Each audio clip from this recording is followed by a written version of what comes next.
এক সবুজে ভরা গ্রামে থাকত একটি ছোট্ট চড়ুই পাখি। তার নাম ছিল চিনি। বড় আম গাছটার ডালে ছিল তার ছোট্ট বাসা। সেই বাসায় সে খুব যত্ন করে একটা ডিম পেড়েছিল। চিনি প্রতিদিন ডিমটার দিকে তাকিয়ে মিটিমিটি হাসত। সে বলতো, এর ভেতরে আমার ছোট্ট সোনা লুকিয়ে আছে। রোদ উঠলে চিনি ডিমটাকে ডানার নিচে আগলে রাখত, আর বৃষ্টি নামলে পাতার ছাতা বানিয়ে ডিমটা বাঁচাত। একদিন দুষ্টু বানর গাছের ডালে উঠে বলল, এই ডিমে কি সোনা আছে নাকি?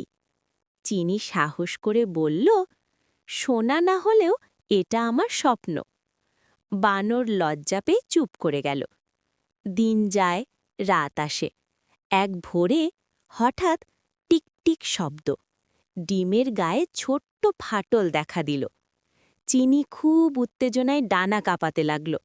আর একটু পর একটা ছোট্ট নরম ছানা বের হলো ডিমের ভেতর থেকে।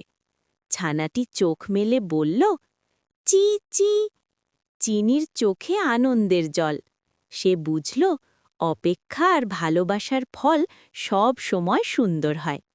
শিক্ষণীয়: ধৈর্য আর যত্ন থাকলে ছোট্ট ডিম থেকেও বড় সুখ আসে।